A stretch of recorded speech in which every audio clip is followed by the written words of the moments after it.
The fan-favorite hurdles event has finally arrived, and the competitors clearly worked hard in the off-season on this one. With multiple world records being set, including 7 unique runs that all were better than last year's record, we have a lot to dissect today. This is the Marble Report. The hurdles event is one of the most exciting to watch because of how every hurdle presents a new opportunity for the balance to shift and allows for some truly exciting comebacks. Let's take a quick look at what individual marbles can do that separates the podium finishers from the basement dwellers. The starting stretch makes such a huge difference in hurdles, as gains you make early tend to multiply with each hurdle passed. Momentum grows and grows the further down the track you go, so the amount you have at the beginning is going to determine how you fare all the way down. In 71% of heats, the team that had the lead by the first hurdle ended up placing in the top 2 in their heat. But why can some teams blow an early lead? Great question. So let's get some basics down first. What does the perfect hurdle run look like? You might think it would involve going straight down the track, right? In reality, it's not quite so simple. Let's take the railings out of the equation. Imagine you roll directly into a hurdle from 3 different positions. In scenario B, all the force of the hurdle is applied directly against you, but in scenarios A and C, a portion of the force pushes you to the side. This force can be represented as a combination of vertical and horizontal forces. Since the vertical force is smaller on marbles A and C, coming out of the hurdle, these marbles would be moving downhill faster than marble B. The only problem is that they're not aiming directly down the track anymore. Given enough time, these marbles would end up pointed straight down the hill again, all thanks to gravity. A small bump off the sidewall might even speed up this process. So what's the takeaway here? Hitting the edge of the hurdle or bumping the wall is fine, as long as you don't get pinched against the wall and ride the wall for an extended time. For a great example of how not to run this event, let's take a look at Quacky's run for the Green Ducks. In 2019, the Captain Mallard ran this event, and the difference in experience showed. Right off the start, you can see him here bouncing back and forth early, falling behind in the opening stretch.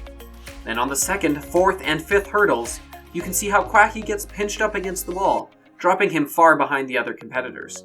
They stabilize later in the run, but by that point they've solidified their disastrous last place overall finish. So what were the big stories of this event?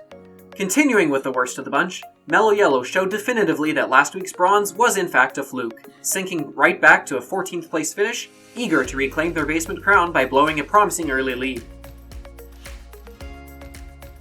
The Oceanics continued to be quietly bad, placing 13th. They now sit only 3 points ahead of Mello Yellow at the bottom of the overall standings. Across the board, however, the overall improvements over last year have been really remarkable. The average runtime this year was an 8.670, more than a 1/3 of a second increase over last year's average of 9.038. The most exciting heat of the day would absolutely have to be heat number 4, which saw the Hazers, Savage Speeders, and Midnight Wisps all finish within 7/1000ths of a second in one of the closest photo finishes we've ever seen in Marble League history. Team Galactic continues their trend of being good, though not quite good enough to really solidify themselves as contenders. But hey, as the first team to truly break the host curse, they should be commended for being where they are now and doing so consistently week to week. A few middle-of-the-pack teams, the Savage Speeders and Midnight Wisps, managed to make a name for themselves this time around, taking the number 2 and 3 spots. This was the second medal of the 2020 league for both teams. But how can you not talk about the consistency and depth in the Raspberry Racers lineup? There were high hopes for the team following their second-place finish in the event last year. After setting a new world record in the first heat, and then beating that time in the semifinals, fans were terrified to see Razzie pull up injured and need to have Ruzzy sub in for the final run. But Ruzzy did well to carry the mantle, beating both of Razzie's times and earning the gold in a near textbook run down the track. Take note here of how he allows himself a single wall bump between each hurdle before recentering himself.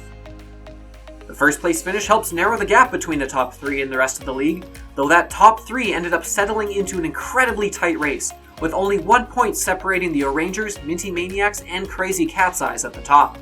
We'll all be watching closely to see who will take the next commanding lead of the 2020 season as we head into event number 7. And that's all the news for today. This has been the Marble Report.